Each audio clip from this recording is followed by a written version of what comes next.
volta com mais um Tecnopolítica e agora aqui no Rio de Janeiro, no Jurema, junto com a Fundação Harris Ball, estamos fazendo essa conversa. Eu estou aqui com o Marcelo Alves, muito obrigado por estar aqui com a gente.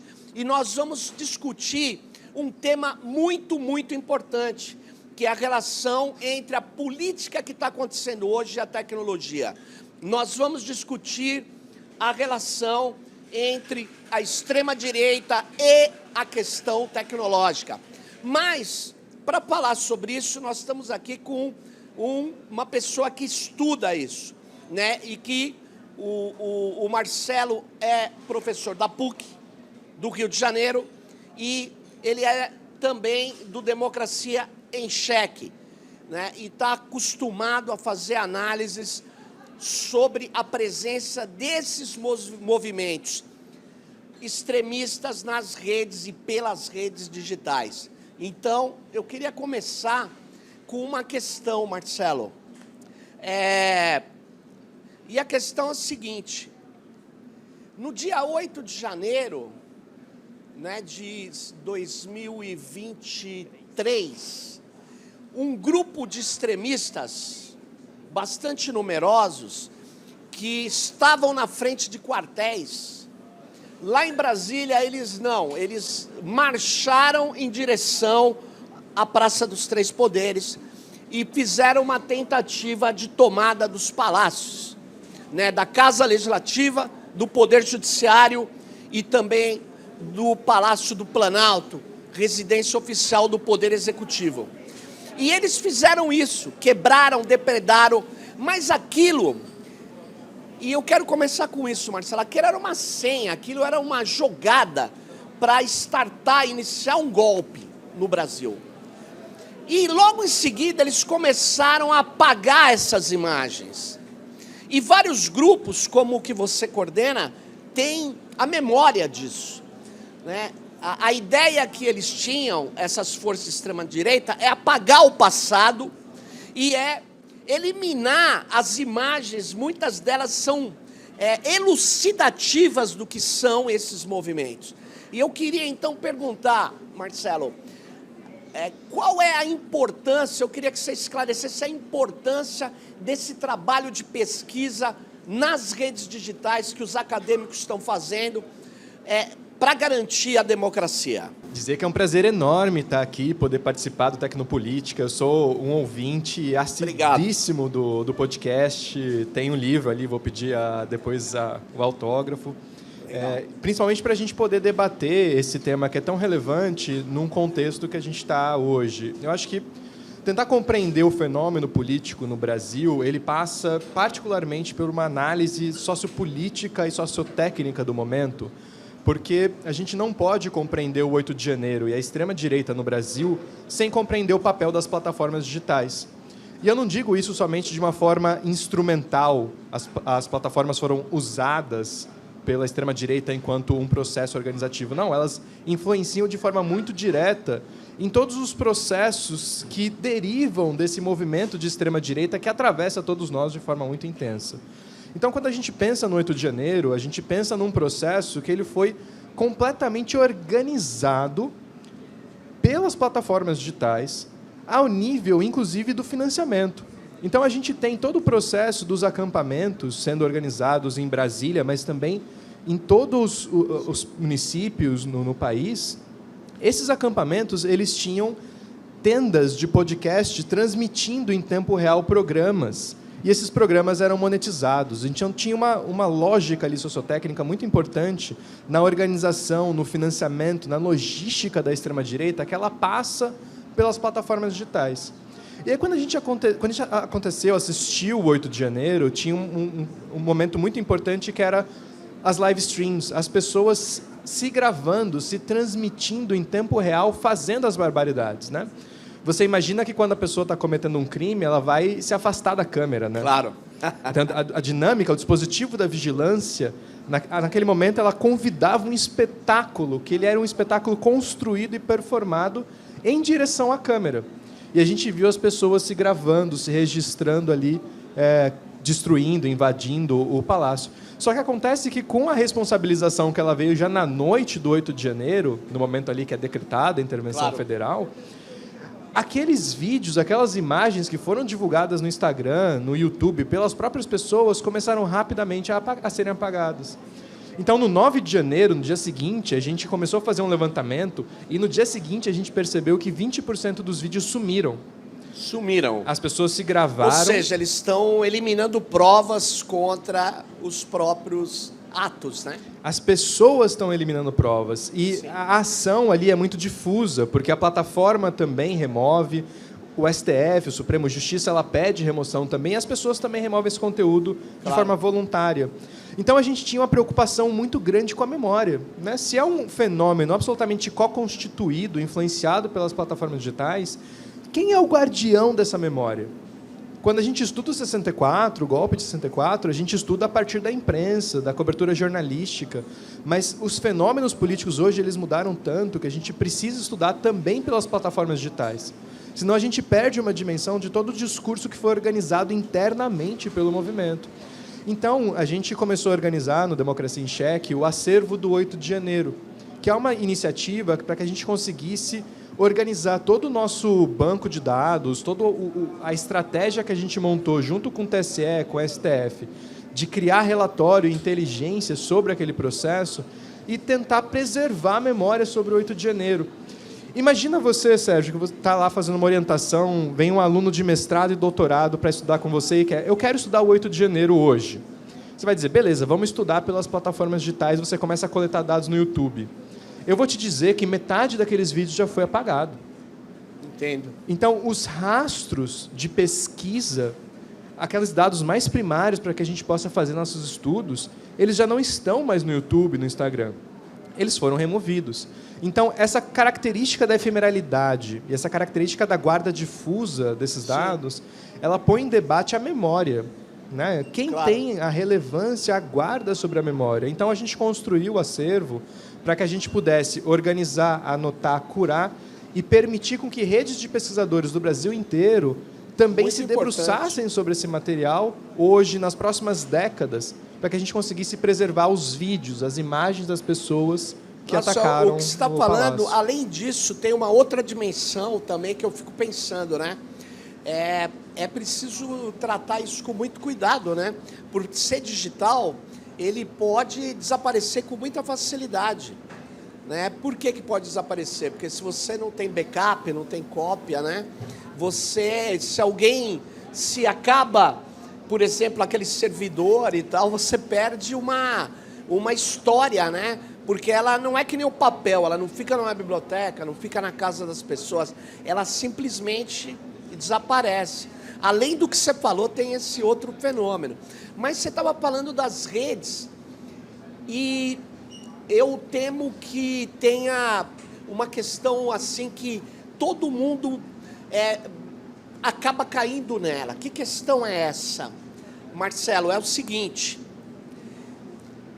a extrema-direita, logo quando ela se reorganiza, ela vai ter um momento crucial da sua presença na política brasileira, que é a eleição do Jair Messias Bolsonaro em 2018. E em 2017, eu não sei se você lembra, e se as pessoas que estão aqui com a gente lembram, em 2017 ninguém levava a sério o Jair Bolsonaro.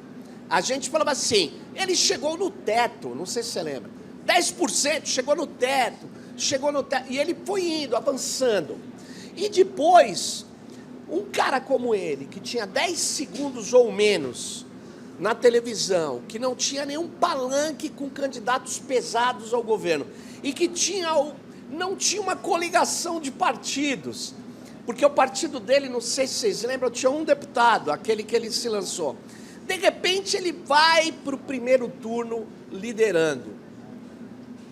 E isso cai como uma bomba.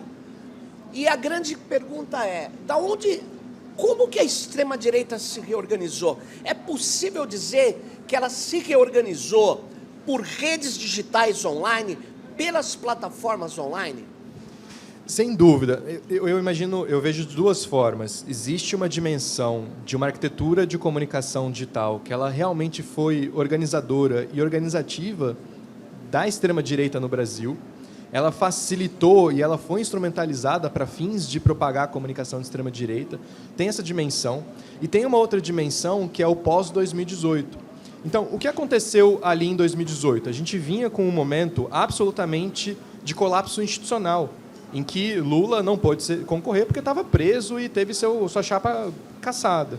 Então, havia uma desorganização institucional que ela abre espaço para outsiders poderem ocupar esse espaço de uma centro-direita que ela foi se enfraquecendo por conta da Operação Lava Jato. Então, a Operação Lava Jato ela desorganiza o quadro político nacional. Nessa desorganização, é possível que uma pessoa que ela tem uma máquina de comunicação digital que está sendo construída naquele momento, e ela foi construída no processo pós-2013, né? Depois de 2013, Jair Bolsonaro, Olavo de Carvalho, essas figuras ascendem por conta de um domínio muito ativo das plataformas digitais. E isso acontece no rescaldo do impeachment da Dilma. Mas você detecta 2013, é? 2013, fundamentalmente. Por quê? Porque em 2013, as hashtags que eram mais circuladas naquele momento nas mídias digitais já eram hashtags contra o comunismo, contra o PT, contra a esquerda, contra direitos humanos. Então, ali já havia um macro, um enquadramento bem definido de direita, que ele começa a crescer, ele se apresenta em 2013.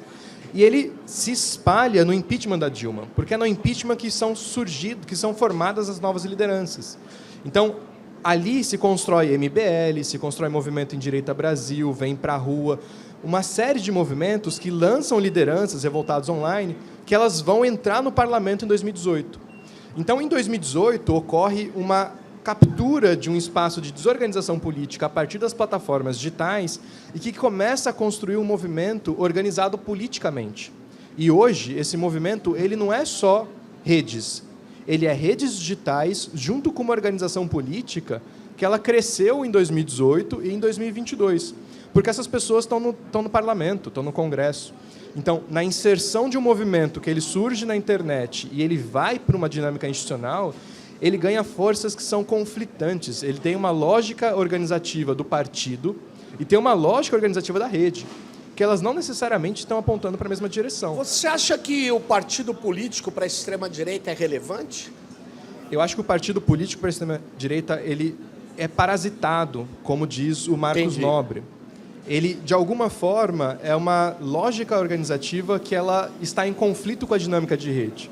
Porque a dinâmica de rede, parte do porquê a esquerda tem dificuldades com isso, ela não pressupõe necessariamente uma lógica burocrática organizada do capital político. A dinâmica de rede ela se pauta por outras dimensões muito descentralizadas da forma como se distribui capital. A lógica do partido é distinta. Então, quando o Bolsonaro entra em 2018 no parlamento, ele começa a levar consigo todo um movimento de rua que começa a ter acesso ao recurso eleitoral, começa a ter acesso ao recurso partidário.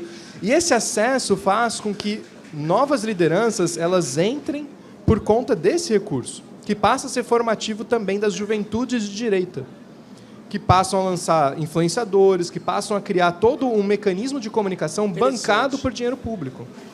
Interessante, porque, por exemplo, você falou de dinheiro público e dessa articulação agora por dentro do Estado também. A gente chamou isso de gabinete do ódio. Mas eu vi você, eu não me lembro se você falou ou um texto, você disse que o gabinete do ódio começou bem antes. Como é que você explica isso? O que é esse gabinete do ódio? A pesquisa que ela leva ao acervo, ela vai sair num livro no dia em maio, no próximo ano. Um novo livro. Um livro novo que vai se chamar As Vanguardas da Intervenção e que eu vou estudar exatamente esse processo de formação das lideranças digitais na extrema-direita. E o que aconteceu em 2013 é algo bastante singelo. Acontece uma live em que 3 garotos de Caucaia, no Ceará, eles aparecem com o seu rosto coberto por máscaras do Bolsonaro. Máscaras do Bolsonaro ali, jovens fazendo uma live, e o Bolsonaro entra nessa live. E eles começam ali a conversar entre si e falar: nossa, a gente é muito fã do Bolsonaro, a gente tem que construir um movimento de direita nesse país que usa a internet. Aí o Bolsonaro fala, não, é muito importante que vocês jovens estejam usando essa internet como meio de propagação. O que é interessante dessa live, que aconteceu lá em 2013, é que esses 3 jovens que estavam na live são jovens que depois entram na assessoria especial do Palácio do Planalto e atuam no gabinete do ódio. Esses jovens conhecem o Bolsonaro pelas redes, o Carlos Bolsonaro detecta essas pessoas enquanto pessoas influentes, que tinham contas ali de fã do Bolsonaro, contrata essas pessoas para atuarem em gabinetes do vereador, do deputado estadual, do deputado federal, da família, de forma descentralizada, eles colocam um em cada gabinete. As pessoas viram funcionários da família pagos por dinheiro público e começam a manipular contas falsas, em 2014. Então, esse processo ele é um modus operandi que ele usa recurso público para financiar redes de comunicação para oficial e ele começa a ser replicado, reproduzido em outros gabinetes e ele tem um boom quando o Bolsonaro vai à presidência. E ali ele contrata esses jovens que estavam no seu gabinete para atuarem no gabinete do ódio do lado da presidência. Então, é um rastro de aprendizado que tem mais de uma década. Ou seja, quer dizer, é bom que fique claro, né? A extrema-direita não nasce de uma hora para outra, ela já tinha traços muito importantes. O Brasil é um país conservador, eles conseguiram juntar grupos que tinham saudades da ditadura militar, grupos descontentes com o avanço do feminismo, grupos descontentes com direitos. Me lembro bem que as pessoas dizem, não, a Dilma caiu porque ela... Tem várias teorias. Ela caiu, ela perdeu sustentação e eles queriam destruir o PT, e já estava na onda que você bem situou da Lava Jato. Mas eu queria falar que teve uma coisa, eu morava em Perdizes, São Paulo, na época, uma coisa que foi derradeira para a derrubada da Dilma na classe média, que foi quando ela deu direitos trabalhistas para empregadas domésticas. Cara, eu nunca vi tanto ódio dessa classe média que foi altamente mobilizada, ou seja, eles vinham com essas coisas nas redes e aproveitaram muitos elementos, muitos traços do senso comum conservador que constitui, né, a nossa cultura política, né? É interessante isso. E eu queria, Marcelo, uma coisa que me chamou a atenção é o seguinte, você não vê, por exemplo, que essa extrema-direita, ela, numa anulação completa do Bolsonaro, ela não vai voltar, ela não vai desaparecer. A extrema-direita, ela é maior que o Bolsonaro, ou não? Ela é pasta de dente, tiraram, você não consegue pôr de novo no tubo.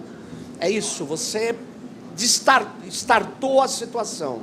Eu acho que tem um elemento importante dessa organização sociotécnica da extrema-direita e os conflitos entre partido e rede, que é muito difícil identificar sem o Bolsonaro na liderança. Primeiro que assim, um aspecto, como se coesionou a extrema-direita em torno do Bolsonaro, né? O Bolsonaro não era a única liderança ali que estava disputando aquele espaço, mas de alguma forma ele coesionou. Só que naquele momento ali, a força de fato política que se apresentou é uma força antipetista, né? Esse era um sentimento de construção de identidade coletiva que ele não se afirma em torno de valores em 2018. Ele se afirma contra valores, ele se afirma contra o que é o petismo. Então, naquele momento, até o Moro, na via, quem se lançasse ali e capturasse aquela força seria eleito. E aí ele constrói um movimento em torno do bolsonarismo, né? Circunscrito na família. Tem uma dimensão do bolsonarismo que é um elemento. São aquelas pessoas que são fiéis ao Bolsonaro e elas circunscrevem em torno de uma absoluta abstenção da crítica. Eu não vou me criticar a liderança, ele é um movimento de seita. A extrema-direita, ela é um bloco político mais amplo. E a direita, a centro-direita, mais amplo ainda. A direita é mais ampla. Então, há um processo, a partir de 2018, que desorganizou o campo político no país, que possibilitou que a extrema-direita ela fosse hegemonizada pelo Bolsonaro e a extrema-direita ela hegemonizasse a direita. A direita. Então, há uma dimensão interna e há uma dimensão externa. Esses processos políticos que deram a condição base para que isso acontecesse, para mim, eles estão começando a se desorganizar. No sentido de que há um debate da extrema-direita pós-Bolsonaro E há um debate da direita pós-extrema-direita, no sentido de que há um processo de tentativa de captura da força antipetista mais ao centro. Então, o Kassab está tentando fazer um movimento que lança candidatos e que disputam a hegemonia no campo. Entendo. Agora, mas eu quero voltar uma coisa aqui para fazer uma polêmica. Olha só, hein? Tecnopolítica também é polêmica. A questão é a seguinte, Marcelo, quem era a força que se antepunha, que combatia o petismo e o PT durante os anos até 2018? Era o PSDB, era o antagônico maior, eram os caras que montaram a Lava Jato. A Lava Jato não surgiu do além, ela surgiu ali do José Serra, do rapaz que, desculpa, eu não me lembro o nome dele, não é nenhuma chacota ou demérito para o magistrado do STF que foi posto pelo FHC, você lembra o nome dele? Eu também esqueci o nome dele, mas enfim, era daquele procurador-geral da República que foi nomeado, eu acho até pela Dilma, né, que depois ele se desentendeu com esse magistrado. Mas, na verdade, era um acordo entre a Rede Globo de televisão, setores do judiciário e o tucanato de alta plumagem. Né? Os caras... E eles eram... Você entende? Eles eram o antagônico do PT. E o antagonismo contra o PT deveria ter sido capturado pelo Alckmin. Não sei se você está me entendendo. E não pelo Jair Bolsonaro. A gente não consegue explicar... Eu concordo com você que o antipetismo é um dos elementos organizadores da extrema-direita. Mas não dá para explicar a emergência do Bolsonaro.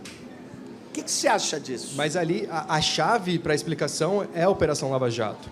Porque a Operação Lava Jato já tinha ali desorganizado a oposição institucional. Então, ali ela desorganiza toda a chance do Alckmin, com toda a máquina política, midiática, do partido e da oposição, se lançar enquanto um candidato viável em 2018. Então, ali acontece, e na verdade não foi a facada, porque o Bolsonaro já estava em crescimento nas redes, muito antes da facada. Estava subindo. Já estava subindo ali. A facada foi só o momento final, ele já estava em processo de crescimento. Então, o que acontece desde então é que existem essas duas lógicas de organização, a lógica político-partidária e a lógica digital. O bolsonarismo, ele funciona numa dimensão do caos. Durante um processo de caos e de destruição do processo da lógica institucional, ele vai muito bem. Quando há um processo organizativo, ele vai mal. Quando ele vai para a disputa político-institucional, ele vai muito mal. Então, as condições que estão postas hoje é o elemento mínimo, a liderança que coesionava, que organizava esse campo, ela já não está posta enquanto uma liderança de chapa, de urna. Ela não pode ir para a urna. Sem Bolsonaro na urna, você vai ter um processo um desafio de produção de uma nova hegemonia e um desafio de produção de uma nova liderança. E aí que vem a forma que eu tenho feito a análise. As condições sociotécnicas que davam essa possibilidade de coesionar um campo político, elas já não estão postas. Com a fraqueza dessa lógica do bolsonarismo, vai haver um processo de fragmentação da organização da extrema-direita, que ela vai tentar ser capturada por outros atores. Então, a gente está num processo de transição. Essa transição ela vai acontecer muito rapidamente. A gente tem acompanhado as notícias do PL tentando organizar o campo político, né? A própria Michelle Bolsonaro tentando, de alguma forma, fazer novas alianças que elas dizem respeito à lógica de rede, mas não à lógica do partido. Claro, claro. Então, ela se posiciona ali frontalmente contra a lógica do partido, tentando reinaugurar ou redesenhar o campo político contra o bloco político. E essas dinâmicas elas estão entrando em conflito. Entendo. É assim, eu queria entender uma coisa. Pode ocorrer essa fragmentação, nós estamos vendo a disputa, quem vai ser o futuro líder dessa extrema-direita, mas a extrema-direita ela é um fenômeno muito grande, mundial, não só brasileiro. Ela está presente nos Estados Unidos, na Europa, e vai continuar avançando. Ela pode perder força, sim. No Brasil, ela está em situação complicada, perdeu o seu líder. Mas, por exemplo, ela tem muitos trunfos. Pergunto para você, as redes digitais online, as plataformas de relacionamento, serão ou não decisivas na eleição de 2026?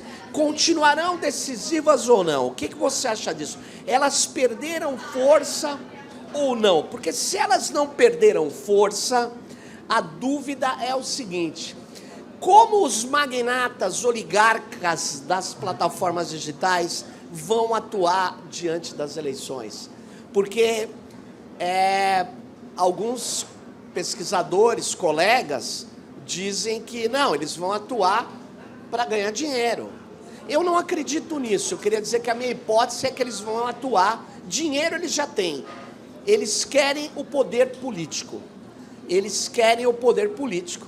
E os algoritmos invisíveis que definem o sucesso ou o fracasso de uma mensagem estão sob o controle desses magnatas. Então, eu penso que qualquer candidato da extrema-direita vai ser um candidato extremamente viável nas redes digitais. E eu não estou vendo, por isso que eu estou te perguntando isso, as redes digitais perderem força. Então, eu queria que você... O que você acha disso? Eu acho que, primeiro, que as plataformas digitais elas vão ser absolutamente relevantes. Eu acho que já não é um momento mais a gente discutir se vai ser relevante, porque é uma mudança estrutural que ela reorganiza as condições de acúmulo e formação de capital midiático no mundo inteiro. Então, a questão é como que elas vão ser relevantes e como que elas vão atuar. Eu fiz um levantamento que vai ser publicado no artigo em breve, que era um levantamento que ele nunca foi feito, são os vereadores do Brasil inteiro, de cidades de mais de 100 mil habitantes, e o papel deles nas redes. Você vê duas coisas super interessantes. Primeiro, o que já era esperado, há um contingente de jovens vereadores do PL que tem um alcance enorme e que isso não é só nas capitais. Isso está inserido no país como um todo, em cidades de pequeno porte, cidades de médio porte. Então, há uma juventude, de uma renovação na extrema-direita, que ela é muito forte. E o segundo elemento que é muito interessante é o PSD. O PSD de Kassab tem uma força que rivaliza a força do PL, do Bolsonaro, nas cidades de médio porte. Porque o PSD tem uma quantidade absurda de municípios. Então, você vê um bloco ali de juventude que ele está sendo organizado em torno da extrema-direita que está vindo na eleição. E na esquerda, obviamente, assim, tem um bloco muito pequeno do PSOL, que tem uma quantidade muito grande de alcance, mas em número é muito pequeno. Então, tem uma questão de renovação de quadros políticos, que a extrema-direita está sabendo fazer e a gente não. Tem um outro elemento que as plataformas vão ser super importantes e vai ter um processo de agência, sobretudo do Twitter, do X, de Musk, que vai tentar, de fato, operar a eleição.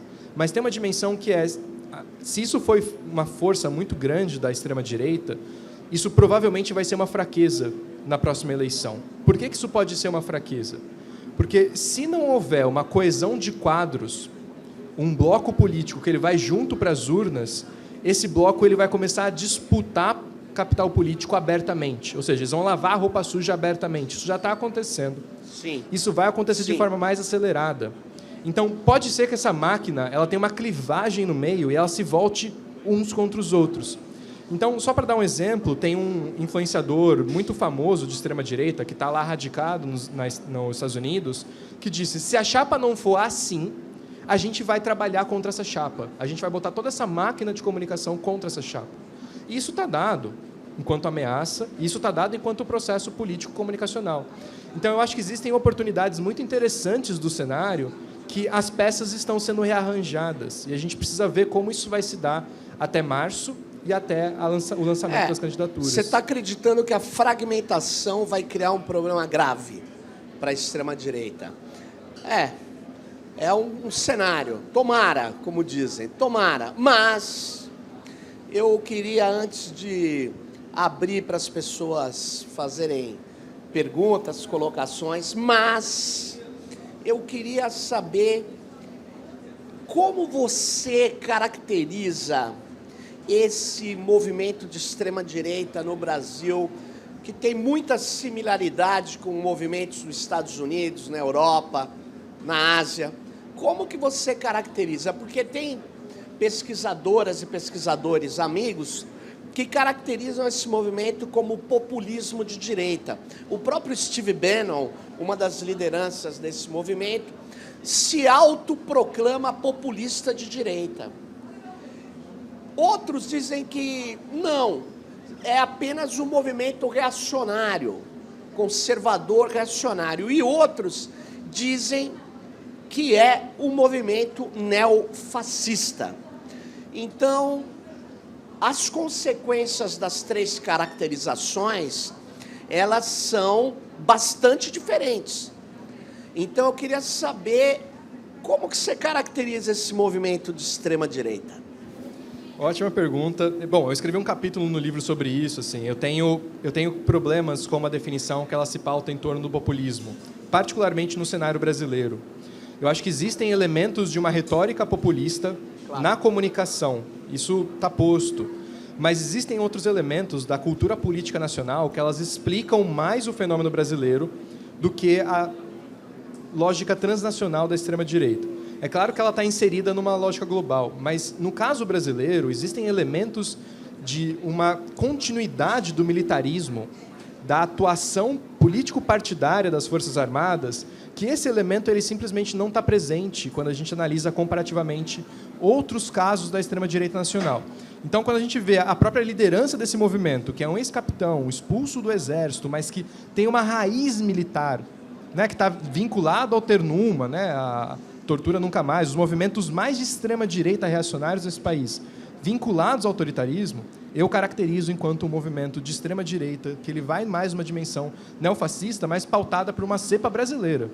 Por uma cepa que ela tem uma raiz brasileira, que ela se caracteriza de forma diferente desse fenômeno internacionalmente. Então, essa cepa é uma cepa antidemocrática, ela é uma cepa autoritária. Então, é essa cepa que ela lidera hoje, esse grupo, essa clivagem que lidera esse grupo de extrema-direita mais amplo. Mas, Marcelo, a extrema-direita mundial, porque é assim, como que era a extrema-direita lá atrás que culminou no fascismo histórico? Vocês devem se lembrar, quem está aqui, da imagem do Mussolini, do Faccio, né? Ele dizia assim, que uma vareta você quebra facilmente, quando você junta varetas, você não quebra. E por isso que o de cima, o patrão, e o de baixo, o trabalhador, estariam unidos corporativamente num povo, né, que ele é inquebrável. A extrema-direita, hoje, ela é neoliberal, na minha análise.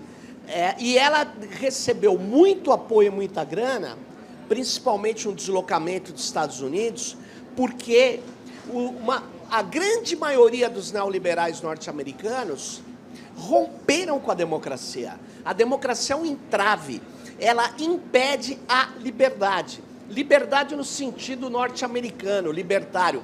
Liberdade para os norte-americanos é quase que sinônimo de força bruta.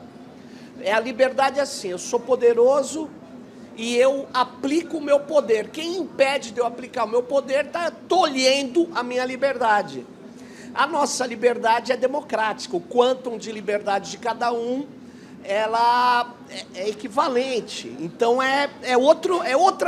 outra concepção. E esses libertários americanos, dessa concepção, eles querem destruir direitos, e aí eles romperam com a democracia. Então, se lá nos Estados Unidos isso nunca teve o papel, a história deles é muito diferente da nossa. A nossa o intervencionismo militar é um absurdo, é intervenção militar sobre intervenção militar. Talvez essa cepa, talvez você fale, é bastante evidente. Mas, repare que os neoliberais brasileiros, que antes seguiam o Fernando Henrique Cardoso, não seguem mais. Porque o Fernando Henrique Cardoso é um cara da direita, conservadora. Eu sei que tem gente que vai ficar irritado. O Tucanato é social-democrata. Nunca foi. Tucanato é liberal de direita. Mas ele não é de extrema-direita. Nunca foi. Respeita direitos humanos e tal. Então, na verdade, eu vejo que essa extrema-direita brasileira, ela se coaduna com essa perspectiva e atraiu todos os neoliberais. Tanto é que quem são os maiores financiadores daquela produtora de vídeo, Brasil Paralelo? Você vê, estava tudo lá no conselhão do Lula. Os caras botando dinheiro. E o dinheiro que o Brasil Paralelo põe no Grupo Meta chega a ser maior do que o dinheiro que o governo federal põe. Então nós não estamos iludidos. Eles têm muitos likes porque eles são bonitinhos. Não, eles monetizam para caramba. Então, por causa disso que eu penso isso, viu, Marcelo, que a extrema-direita brasileira, ela tem o componente da história militar muito ruim, mas hoje ela agregou o componente neoliberal que nem nos Estados Unidos. Tal como nos Estados Unidos. Por exemplo, uma parte da base eleitoral do Tucanato está com a extrema-direita. A extrema-direita hegemoniza a direita. E pelo que eu entendi, você disse que isso vai se romper. Você tem essa esperança? Tem um elemento, você está familiarizado, claro, com Varoufakis, o tecnofeudalismo, né? Estou, mas não concordo com ele, você sabe, né?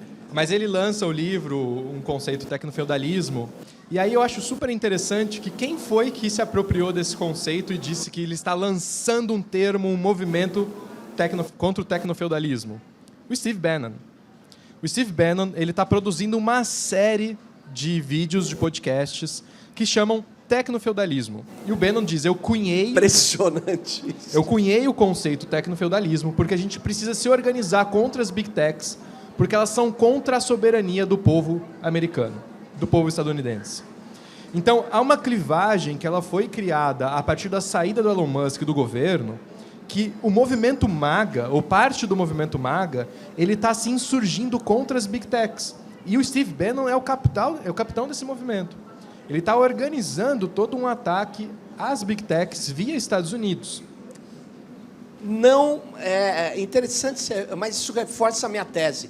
É neofascista mesmo. Isso só reforça... Porque nunca o fascismo histórico e o neofascismo... Se tem uma coisa que os caracteriza, é a incoerência, a irracionalidade.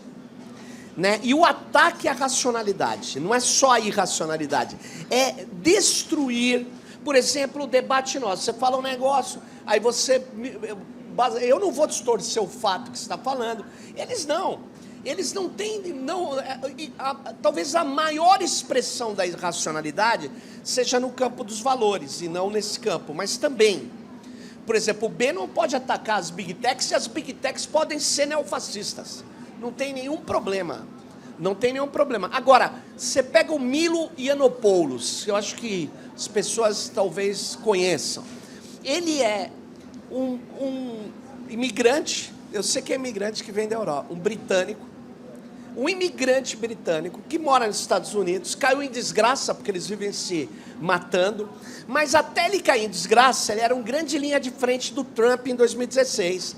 E o Milo Yiannopoulos, ele era um gay, assumidamente gay, que atacava o homossexualismo dizendo que ia destruir as famílias. Aí você fala assim, como? Mas não peçam coerência do neofascismo. O neofascismo destrói no... Você chegou a falar uma frase ali que é o caos. O neofascismo, ele se reproduz no caos. Então, por isso que eu acho, Marcelo, que esse jogo do Bannon com o tecnofeudalismo é uma coisa assim, que claro, vai gerar engajamento e tal, mas no fundo ele se articula com a ideia de destruir a democracia, né? Todos esses grupos, eles são grupos contra direitos dos trabalhadores, direitos sociais, direitos civis, direitos humanos, e são contra a gente aumentar a distribuição de riqueza. E você, mesmo com tudo isso, você acha possível que entrando nos finalmente aqui para a gente ver o que as pessoas querem te perguntar. Você acha possível que exista nessa eleição um candidato outsider da extrema-direita, como aconteceu na eleição de São Paulo, um youtuber, um influencer, que vem do nada e sai rasgando e, de repente, a gente vê chegar por pouco. Em São Paulo foi por muito pouco, ele não chega ao segundo turno contra o prefeito que foi vitorioso, que era um cara da extrema-direita, que foi deslocado da direita, porque aquele cara era um político corrupto, um cara do tipo centrão municipal, não tem... Mas ele está lá com todo mundo, tanto é que tinha gente do PT, infelizmente sou obrigado a falar isso, que votava com ele, a maior parte da bancada do PT votava com o prefeito, né? E o PT deu um troco, porque o eleitorado do PT elegeu os 2 vereadores do PT mais votados de São Paulo, eram os únicos que votavam contra o prefeito. Então ganharam alucinadamente, como rebeldia e tal. Mas repare que interessante, né? Você tem uma situação muito difícil, né? Você acha, portanto, que está um Pablo Marçal, lembrei o nome dele, não pode aparecer do nada ou aparecer desse universo de... Eu vou falar um número, se você puder contestar, eu agradeço, ou confirmar, ou nada. Mas o número é assim, existe um mercado hoje que ganha dinheiro com as redes sociais do YouTube. Tem gente que vive disso. Não sei se vocês sabem, são pessoas... São mais de 300 mil pessoas, com certeza. É um número enorme de pessoas, e a maior parte dessas pessoas são muito sensíveis ao discurso meritocrático, ao discurso da extrema-direita. E aí, desse mercado não pode surgir um outsider? Ou você acha que o jogo, por causa, por exemplo, da força de um Kassab, que é um cara mais partidário, muitos prefeitos, você bem relatou aqui, talvez tenha mais prefeitos que o PL, eu não tenho certeza. Deve ter. Tem. Deve ter. Então, essa máquina vai suplantá-lo, ou melhor, vai bloquear a vinda de um outsider de extrema-direita? Eu acho que assim, a eleição de 2026 ela é muito interessante por vários fatores. E acho que um deles é entender São Paulo, entender o processo digital da campanha de São Paulo, ela é muito importante para entender 2026. Qual que é o cenário de hoje? A gente tem um candidato posto, que é o Lula, que vai tentar a reeleição com toda a máquina, e um governo que está relativamente bem, bons índices e tal. A gente não tem candidato de oposição. Né? Quem é o candidato de oposição? Tarcísio. Não está apresentado. Né? Não existe hoje um candidato apresentado. Tarcísio pode sair, pode não sair. Então, até março, Tarcísio vai ter que se desincompatibilizar para se lançar ou não. Então, a gente vai ter um processo acelerado de decisão que é muito bom. Né? Nesse processo, vai haver uma série de decisões. Se o Tarcísio for lançado candidato, quem vai apoiar o Tarcísio? Pode ser que o Tarcísio seja apoiado pelo Bolsonaro e pelos filhos, se coesionem ali, até a própria Michelle se apoie e entre como vice na chapa. Será que a máquina de comunicação bolsonarista vai apoiar essa chapa? Porque essa é uma questão. Né? A gente vai lembrar que o Marçal ele não foi apoiado formalmente pelo Bolsonaro em São Paulo. Né? Foi o Nunes e depois houve toda a briga. O próprio Nicolas se posicionou em São Paulo em favor do Marçal. Então, a gente tende a ler que essa base ela vai para onde o capitão mandar, e não é bem assim. Essa base ela tem um componente ideológico muito forte, e ela tem uma lógica irracional muito forte também. Perfeito. Então, a gente viu o movimento da Michelle, por quê? Porque ela está respeitando a base. E ela sabe, a base não vai fácil com o Tarcísio. Então, e com o Ciro Gomes, ela reorganiza a base.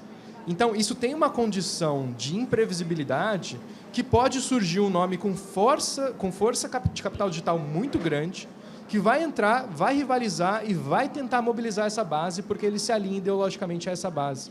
E pode puxar a voto do bolsonarismo também.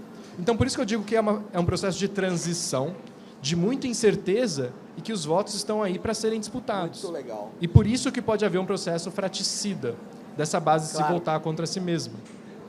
Muito legal, muito bom. Nós estamos aqui nessa gravação do podcast Tecnopolítica. nós estamos ao vivo. Não, ao vivo é exagero, né, gente? A gente está gravando. Mas quem quiser aqui fazer uma pergunta, fazer uma colocação, a gente vai ter pelo menos umas 3, 2. Por favor, ó, ali e ali. Marcelo, eu queria trazer aqui e pedir que você reflita sobre isso, sobre um segmento / discurso que esteve presente muito fortemente no impeachment da Dilma, que esteve presente na eleição do Jair Bolsonaro e que, de algum modo, também atravessa mesmo os governos petistas, que é o segmento / discurso religioso. Nessa articulação entre redes digitais e extrema-direita e fragilização da democracia, qual é o papel que tem cabido a esse discurso religioso? Obrigado.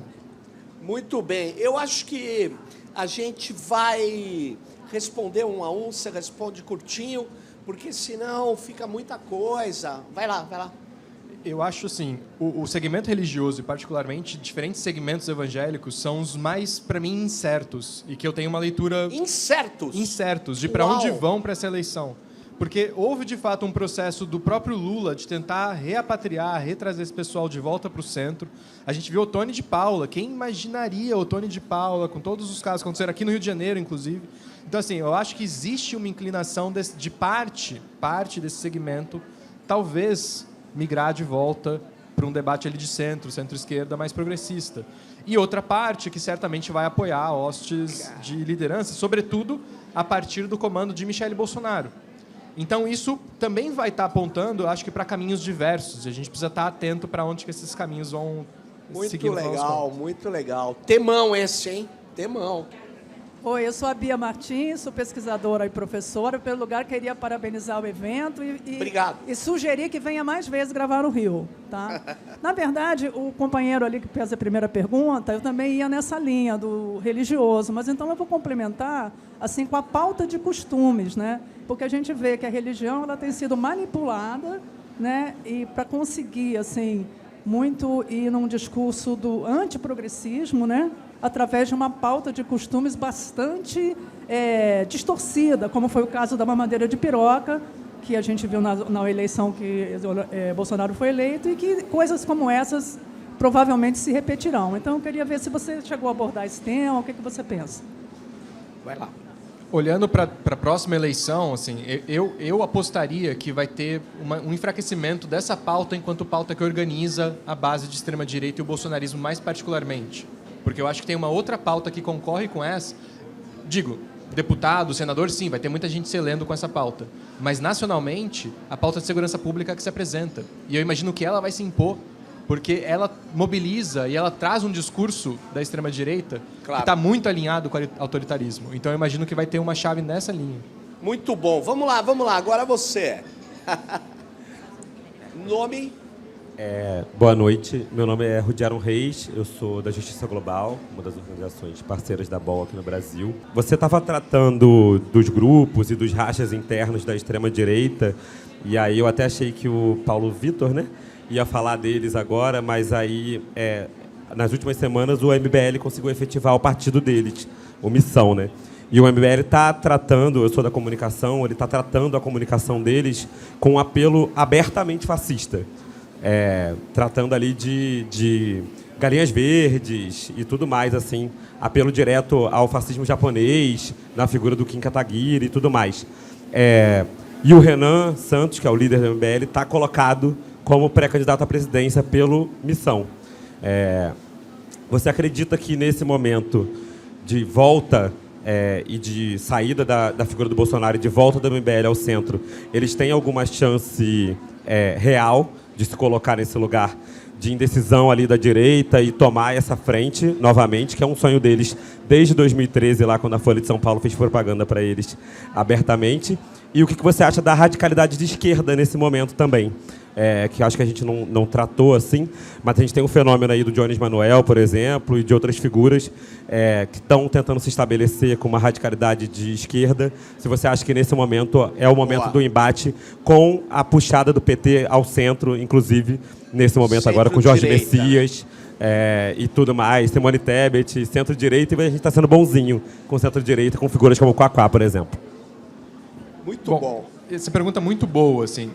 O caso do MBL é um caso muito interessante porque eles se construíram muito ligados ao movimento neoliberal de São Paulo, Students for Liberty, toda aquela galera ali que vinha dos institutos liberais, né? E aí, durante muito tempo, eles eram um grupo que tensionava a extrema-direita com o Bolsonaro, mas tensionavam pela esquerda, né? Vou dizer assim, pela esquerda eles tentavam fazer uma posição via centro, mais ou menos, ali, no sentido de que a categoria que o bolsonarismo usava para denominar o MBL era New Left, e depois virou isentões, né? Era a esquerda-direita. E aí eles entenderam que o campo da esquerda-direita estava vazio. E aí eles entenderam que, bom, se a gente vai se lançar candidato, a gente vai tentar a direita da direita.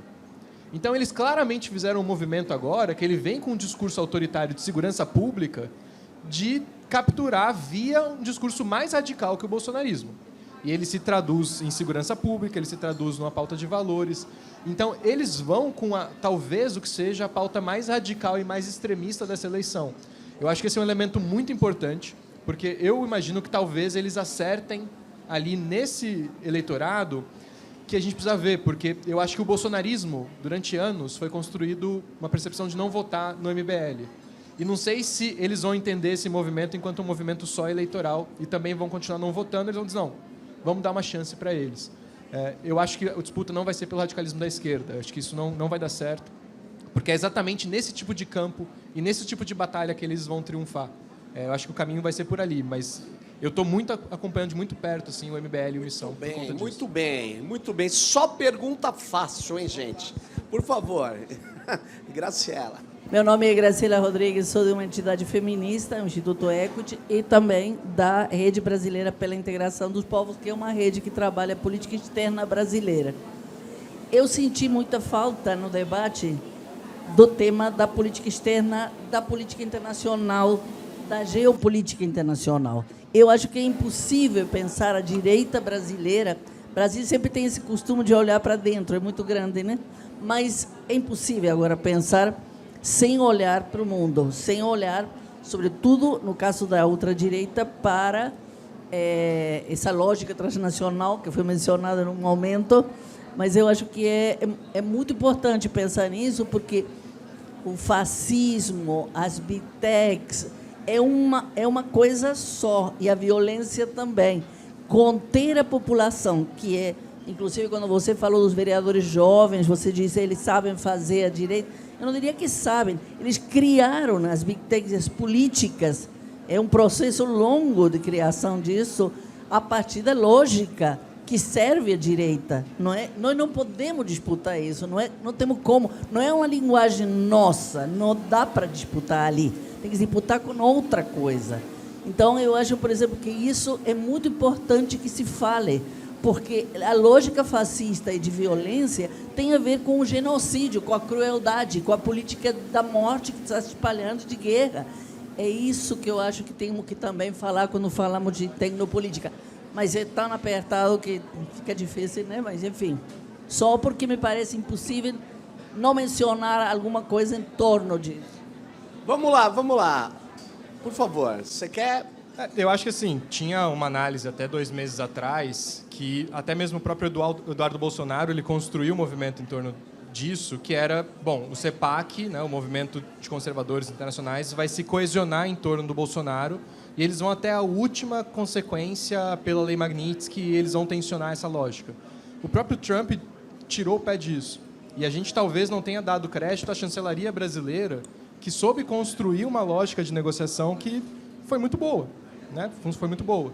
E desarmou algumas bombas que a gente tinha um cenário... Eu estava construindo um cenário dos Estados Unidos não reconhecer a eleição dos Estados Unidos, do Brasil. Eu acho que isso está na mesa, é um risco, mas talvez não seja um risco tão grande quanto foi 2 meses atrás.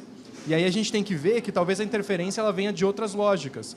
Numa lógica mais do Musk agindo como um ator que representa os interesses dos Estados Unidos, mas que não está diretamente conectado na lógica institucional do Departamento de Estado americano. Sim, mas só falando com a Graciela, nós colocamos aqui no debate sim a questão das big techs, que elas não vão ser neutras, que elas vão trabalhar os instrumentos de poder do neofascismo. A gente falou aqui, mas sem dúvida eu acredito. Agora, a única coisa que eu de fato vejo de problema é que a pauta, o Brasil, eu tinha um professor um professor na sociologia da USP, ele me falava assim, o Brasil pode ter... Era um professor de direitos humanos, tá? Ele dizia, o Brasil pode ter um avanço muito grande com a pena de morte. Era uma piada. Eu falava, como assim? Ele falava, porque uma parte da população não é a favor da pena de morte, é a favor do extermínio. Porque pena de morte você tem que prender o cara e julgar. Agora, o policial chegar na rua e ficar dando tiro e matando todo mundo, que nem fizeram aqui no Rio de Janeiro, isso não é pena de morte, isso é extermínio, isso é bárbaro, é uma coisa absurda, sem noção. Então, a questão que o MBL, inclusive, defende é extermínio, a gente precisa deixar claro. Tem a ver com genocídio? Tem, mas uma parte da população que eles vão fazer o discurso, que eu chamava no passado de viúvas da ditadura, são caras que defendem... Inclusive, você lembra o discurso do Bolsonaro, quando o CQC fez ele um cara mais famoso? Ele dizia, tem que matar 30 mil, lembra disso? Ele dizia claramente que tinha que torturar, que ele se arrependeu de não ter matado todo mundo. Quer dizer, é um discurso extremamente... assim, voraz anti-direitos humanos e que vai pegar no setor do eleitorado, porque esse setor tem uma solução para problemas complexos. Eu tenho sempre uma solução simples que nunca funcionou e nunca vai funcionar. Então, eu queria perguntar, se mais ninguém vai falar, nós vamos finalizar mais um episódio. Tem uma pessoa aqui, eu conheço ele. Meu nome é Kaique, eu sou pesquisador pelo IBICT. Bom, essa pergunta vai para ambos, mas, Marcelo, eu queria saber de você como que você compreende a questão da ascensão da extrema-direita a partir da perspectiva do Partido dos Trabalhadores, na medida em que qual a função que o PT cumpriu, qual a influência que o PT, ou alguma crítica, se for possível, perante a ascensão da extrema-direita. Porque eu acho que essa ascensão da extrema-direita, claramente, ela tem relação com transferência de capital, botaram muita grana ali na ascensão de partidos, de movimentos, de grupos, de think tanks e etc. Só que, ao mesmo tempo, eu acho que a ascensão da extrema-direita ela foi tão bem aceita, compreendida, também por causa disso, mas também porque existem muitas contradições nesse regime liberal burguês, né? Contradições que a gente acompanha todo santo dia, né? E que desde 2013, perante uma crise política e social e cultural e econômica, isso se expressou de uma maneira em que eu acho que essa ascensão da extrema-direita ela expressa que o povo precisa de uma radicalização maior, certo? Só que o PT, ele sempre foi esse partido, na sua essência, conciliador, né? O PT nunca, assim, talvez nas suas origens, mas atualmente ele possui essa característica mais conciliadora. E isso não atende às demandas do povo brasileiro. Interessante, hein? Interessante. Então, eu queria saber qual a sua opinião a respeito, assim, de alguma culpa que o PT possui, né, na ascensão da extrema-direita e como que isso pode ser convertido, ou se não, ou se isso expressa um limite por parte do Partido dos Trabalhadores e que isso necessita, ao mesmo tempo, a ascensão de uma esquerda radical. Obrigado, Kaique. Eu vou dizer, assim, rapidamente, em retrospecto, eu acho que o ponto da análise pode ser a Dilma deveria, em vez de trazer o Levi, ter guinado para a esquerda naquele momento, no segundo mandato. Acho que esse foi um ponto de virada, que a virada foi para o lado errado. Mas eu acho que hoje, em retrospecto, não vale mais a pena a gente tentar identificar no passado o que deu errado. Eu acho que claramente existe um debate hoje que está posto quando um partido progressista que está no governo constrói um programa como o Redata. Constrói um programa que ele vai na direção absolutamente contrária a todo o debate que a gente está tendo aqui no Tecnopolítica. Então, acho que são esses elementos que a gente está pondo num debate de soberania de dados, num debate de soberania digital, que a gente vê mesmo um partido de esquerda, um governo relativamente de esquerda, indo absolutamente contra as recomendações científicas, o debate acadêmico que a gente tem feito. E eu acho que é aí que está o debate, como que a gente constrói isso daqui para frente. Bom, muito boa resposta, mas eu queria pegar uma caroninha aí. Ele queria falar um negócio assim, como acadêmico. Não que nós não fomos acadêmicos aqui, mas a questão é assim, eu vou reforçar uma coisa. O PT, ele era um partido que nasce para ser antissistema, e não é. A extrema-direita é antissistema, só que é discursivo, mas eles captam a indignação, os slogans, invertem, fazem essa rebeldia virar de direita. De fato, o PT perdeu uma coisa dessa, mas sabe por que não explica? Não explica a ascensão da extrema-direita, porque em outros lugares não tem PT e ela ascendeu também. Porque é um fenômeno maior. O sistema está batendo o pino em ponto morto. O capitalismo está... Eu sei que tem gente que não gosta. O capitalismo já era, gente. Não é alternativa para ninguém. Para as crianças, para os adolescentes, o capitalismo não serve para nada. Só que serve para enriquecer bilionário. Mas é isso. Depois desse meu discurso radical, eu queria passar a palavra. Tem mais duas pessoas, então mais duas a gente vai. Diga aí. Opa, tudo bem? Boa noite. Eu sou o Leonardo, sou jornalista no Data Lab. E minha pergunta vai mais para essa perspectiva digital. A partir da reorganização da extrema-direita e etc., nesse ambiente, você tem a criação dos partidos digitais, né? Que é essa organização entre membros da extrema-direita que conseguem mobilizar pessoas através desse espaço. Você acredita que para 2026 os partidos digitais eles vão tomar o lugar de mobilização dos partidos tradicionais? Boa pergunta. Boa. Eu acho que não. Eu acho que assim, o conceito de partido digital na bibliografia de ciência política, ela vem da Europa e está muito vinculada a casos muito específicos que tendem a construir uma tentativa de assembleísmo digital, que é uma lógica do populismo digital, a lógica delegacionista da democracia. Foi esse conceito, aí tem um partido grego, tem vários partidos, mas não é esse conceito necessariamente que foi o que veio para o Brasil. Então, quando a gente viu o partido digital, o debate do Marcos Nobre, do SEBRAP, é uma outra lógica, é uma lógica que a rede, de alguma forma, ela produz algum processo de organização e que, ao parasitar a estrutura burocrática partidária, ela se comporta, de alguma forma, enquanto partido. Acho que a Letícia Cesarino tem um debate muito interessante, o Rodrigo Nunes também, que ele vai dizer da lógica nem horizontal nem vertical, porque existem ecologias de ação. E essa é uma lógica de ecologia de ação, uma lógica digital que ela parasita a forma burocrática, mas é a forma burocrática que funciona no Brasil, porque ela dá acesso à TV, porque ela dá acesso a fundo partidário, a fundo de eleição, tanto que o próprio MBL ele adere ao fundo eleitoral. Então, a organização é partidária, mas o partido ele pode ser capturado e monopolizado para fins de extrema-direita, e eles fazem isso muito bem. E agora a Manu, enquanto a Manu vai falar, eu queria dizer, eu acho, Marcelo, tem um fenômeno também que está recuando. Existiam muitos mandatos coletivos. Tinha uma vereadora do PSOL eleita, por exemplo, em São Caetano.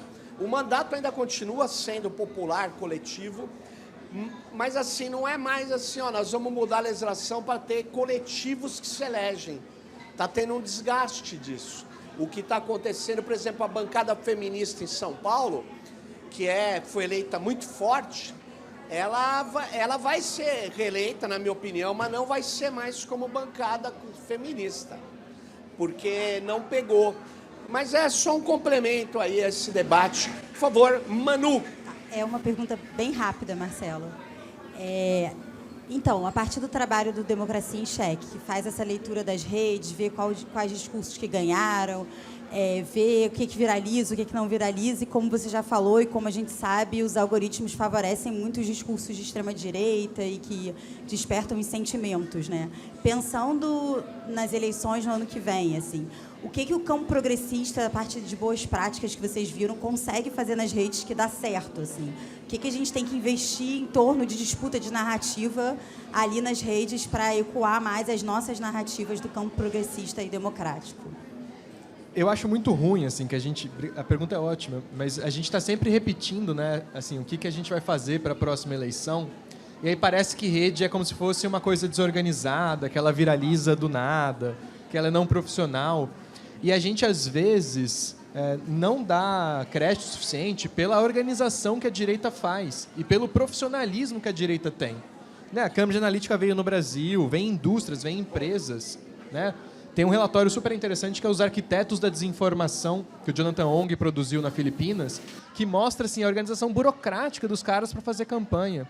Então, eu acho que a gente tem que pegar esses casos, estudar eles e criar um profissionalismo. Então, veja o mecanismo de cortes do Pablo Marçal.